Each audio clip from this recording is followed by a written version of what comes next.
Hello students of class 12 history second chapter को आगे बढ़ाते हुए अब 6th पॉइंट पे आ जाएं। 6th पॉइंट है टाउन्स एंड ट्रेड। इस 6.1 में है न्यू सिटीज़, कौन कौन से नए शहर इस समय थे।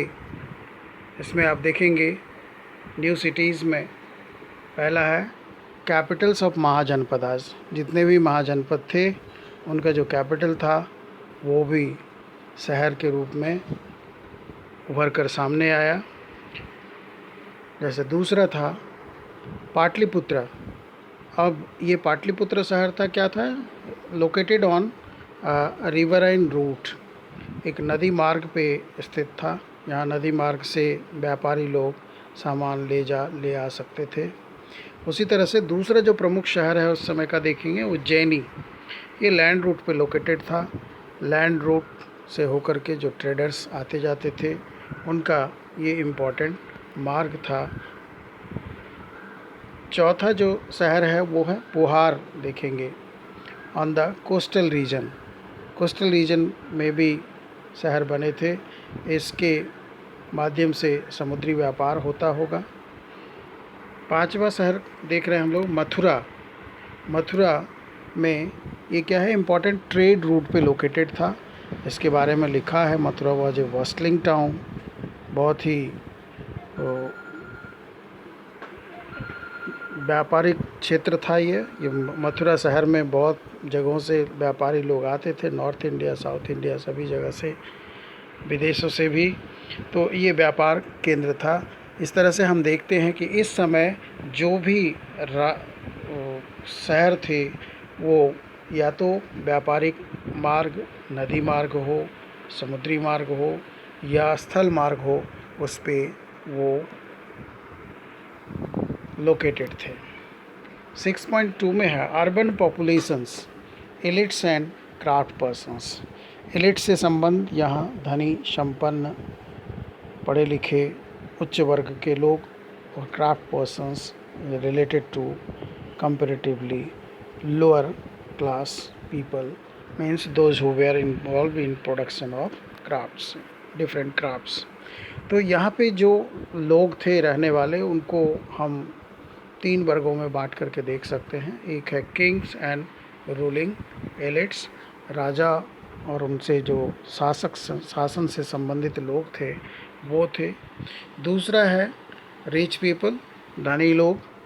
अब धनी लोग वहाँ रहते थे शहर में, इसका इंडिकेशन क्या है, इंडिकेटर्स में आप देख लीजिए, फाइन पॉटरी है, बॉल्स है, डिशेस है, northern NBPW, northern black polished where, फिर कुछ ऑर्नामेंट्स हैं, टूल्स हैं, वेपन्स हैं, वेसल्स हैं, फिगरिन्स हैं, कुछ जो डेकोरेटिव चीज़ें बनाई जाती थी, उन सब का यूज़ कौन करते होंगे कंपैरेटिवली। ये सारी चीज़ें, जो कुछ चीज़ें मिली है जो बनी है गोल्ड की, सिल्वर की, कॉपर की, ब्रॉन्ज की, आइवरी तो हाथी दांत की, ग्लास की, सिल से, या फिर टेराकोटा फिगरिन बना है, ये निश्चित रूप से ये सारी चीज़ें उच्च वर्ग के लोगों के लिए बना होगा। तो शहर में एक धनी वर्ग का समूह भी था जो रहता था। इससे हम ये इन्फ्रेंस निकाल सकते हैं। तीसरा वर्ग आप देखेंगे craft persons, businessman and traders का वर्ग था। क्राफ्ट पर्सन्स जो क्राफ्ट प्रोडक्शन में लगे हुए थे, बिजनेस पर्सन्स उसे बेचने में लगे हुए थे, ट्रेडर्स जो दूर से या तो कच्चा माल लाते या बने बनाए सामान को दूसरे जगहों तक ले जाते। इस तरह से ये 3 वर्ग शहरों में रहता होगा उस समय, इससे पता चलता है। Coming to 6.3। 6.3 को अगर हम देखें तो यहाँ हम देखते हैं trade in the sub continent and beyond. यहाँ से ट्रेड पूरे उपमहाद्वीप में होता था और उपमहाद्वीप से बाहर भी होता था। ये व्यापार लैंड और रिवर रूट्स दोनों के माध्यम से होता था। Coastal Asia and beyond, sorry यहाँ पे एशिया ना होके एरिया होगा। कोस्टल एरिया और एशिया के जो भाग कोस्टल रीजन्स में थे उनके साथ, और फिर दूसरे देशों के साथ व्यापार होता था। अक्रॉस द अरबियन सी से होता हुआ व्यापार होता था ईस्ट एंड नॉर्थ अफ्रीका से और वेस्ट एशिया के साथ। इसी तरह से हम आगे देखें तो बे ऑफ बंगाल से जो व्यापार होता था वो साउथ ईस्ट एशिया को या चाइना, इन दोनों से बे ऑफ बंगाल मार्ग से व्यापार होता था। इसमें जो लोग इन्वॉल्व थे उनका देखें, जो लोग इस व्यापार में इन्वॉल्व थे, those who were involve in this trade were, first category है peddlers, those who move on foot, जो पैदल चल के ही एक जगह से दूसरे जगह जा कर के व्यापार करते थे।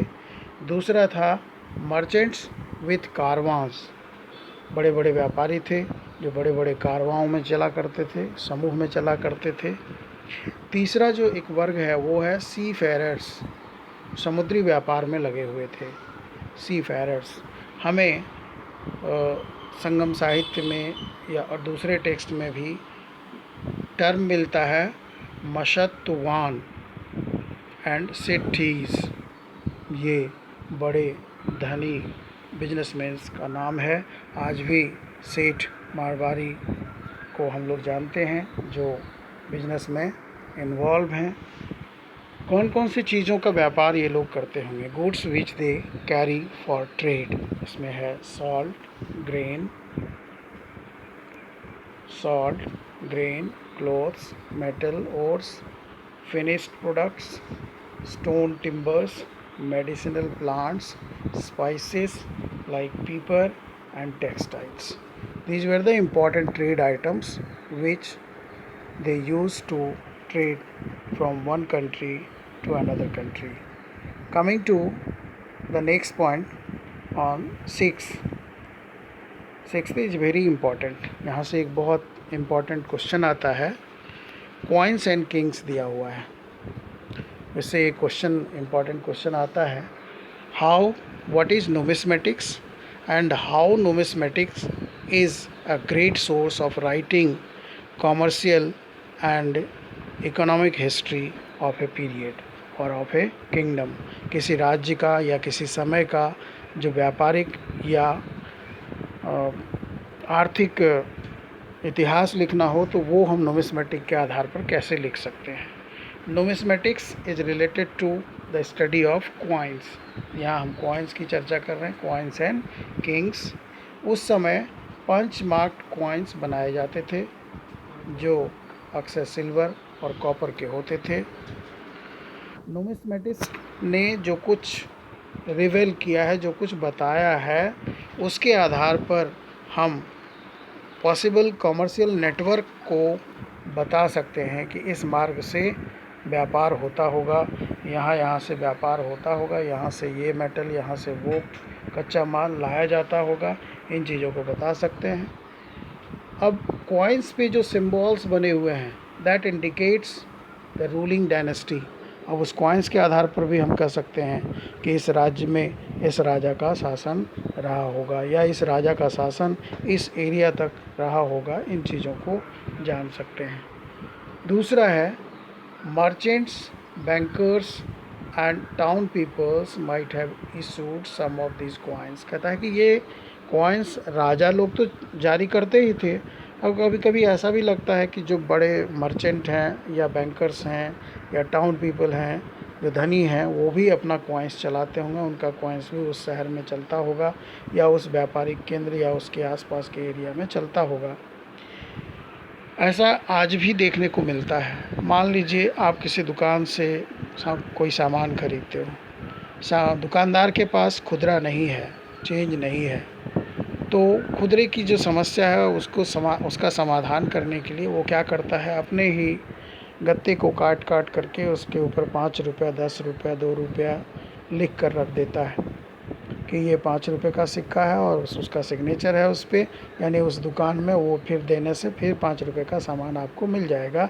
इस तरीके की करेंसी हम कह सकते हैं कॉइन्स, शायद से ये लोग भी बनाते होंगे। Next,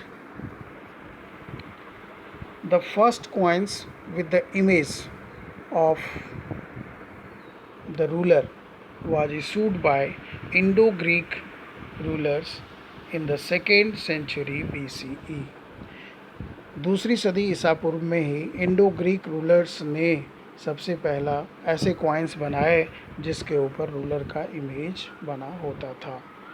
the first gold coins were issued by the Kushana in first century CE। पहली सदी ईस्वी में कुशान शासकों के द्वारा पहला सोने का सिक्का जारी किया गया इस एरिया में, हिंदुस्तान में ये जारी किया गया।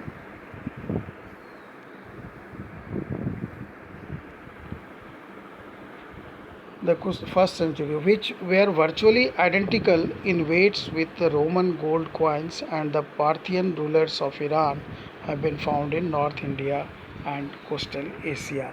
अब जैसा सिक्का कुषाण शासकों ने बनाया था वो सिक्का लगभग रोमन साम्राज्य के जो गोल्ड कॉइन्स बनते थे या जो ईरान की पार्थियन शासक थे उनका जो गोल्ड कॉइन्स बनता था उनसे मिलता जुलता है।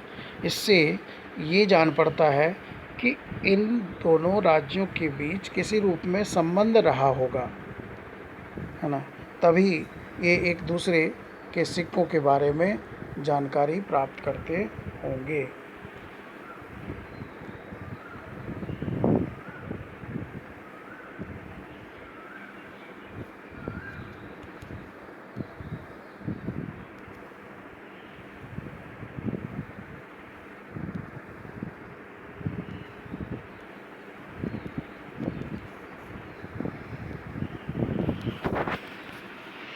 ये थोड़ा टेक्निकल इशू है, पेज स्क्रॉल नहीं हो रहा है, मैं देख रहा हूँ, please beer with me.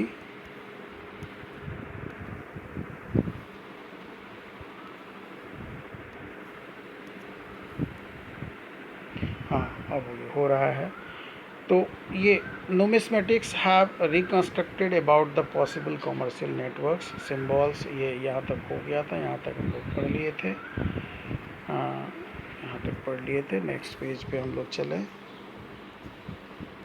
Next page 6 points उसी में है, जो सिक्के जो मिले हैं उसमें ही। Hoards of Roman coins have been found in south India. दक्षिण भारत में रोमन सिक्कों, रोमन के जो गोल्ड कॉइन्स हैं उनके खजाने मिले हैं, उनको जमा कर कर के लोग रखते थे, उनका भंडार मिला है। ये किस बात की ओर इशारा करता है कि संभवतः दक्षिण भारत के लोगों का रोम के साम्राज्य के साथ व्यापार होता होगा, तभी रोम के सिक्के यहाँ के सामानों को बेचकर इतना संग्रहित किया गया होगा। 7th पॉइंट है, coins were also issued by tribal republics. जो ट्राइबल रिपब्लिक्स थे, जैसे यहाँ पे दिया है आयुधेय शासक थे पंजाब और हरियाणा के, इन्होंने भी फर्स्ट सेंचुरी CE में सिक्के जारी किए थे। बड़ी संख्या में इनके सिक्के इनके एरियाज़ में, उस क्षेत्र में मिले हैं। Archaeologists had unearthed several thousand copper coins issued by आयुधेज। आयुधेज के द्वारा जारी किए गए हजारों कॉपर कॉइन्स को पुरातत्वविदों ने खोज निकाला है। Next one, the earliest gold coins issued by the Gupta rulers were remarkable for their purity। जो गुप्त शासकों के प्रारंभिक सिक्के हैं वो बहुत ही शुद्धता के लिए जाने जाते हैं, उनका जो गोल्ड की मात्रा है वो बहुत ही शुद्ध है। ऐसा इस बात की ओर इशारा करा है कि शायद उस समय ये साम्राज्य संपन्न रहा होगा, बड़े पैमाने पे व्यापार हो रहे होंगे। उस बड़े पैमाने के व्यापार को फैसिलिटेट करने के लिए सोने के सिक्के जारी किए जाने पड़े होंगे, क्योंकि सोने के सिक्के से एक सिक्के से ज़्यादा सामान खरीद बेच सकते हैं। इसके लिए ये इसका यूज़ करते होंगे। 9th पॉइंट है, from 6th century C onward finds of gold coins tapered off, यानी 6ठी सदी ईस्वी के बाद गोल्ड कॉइन्स में मिलावट आ गया। Gold coins became tapered. This indicates the economic crisis. ये किसी आर्थिक संकट की ओर इशारा करता है। लेकिन इस चीज़ को कुछ इतिहासकार अलग अलग प्रकार से एक्सप्लेन करते हैं। कुछ लोगों का मानना है कि ये इकोनॉमिक क्राइसिस नहीं था, बल्कि ये कारण था कि रोमन एम्पायर का पतन हो गया था due to the downfall of Roman empire. इस डाउनफॉल के चलते रोम से होने वाला जो व्यापार था वो घट गया था। उस व्यापार के घटने से आर्थिक तंगी आई होगी। दूसरा कुछ कहा जा रहा है, दूसरा एक्सप्लेनेशन है कि due to the growth of other towns, दूसरे शहरों का विकास हो गया, जिससे कि भारत के जो शहर हैं उनसे जितने व्यापार होते थे उनकी मात्रा घट गई। और तीसरा पॉसिबल जो तर्क दिया जाता है कि वो है मे बी होर्डेड, या तो बड़ी संख्या में लोग सिक्कों को जमा करके अपने पास रख लेते होंगे, इसलिए सिक्कों की कमी हो गई थी, इसलिए ये सिक्के कम हो गए थे या इनकी शुद्धता कम हो गई थी। That's all for today. Next we will see in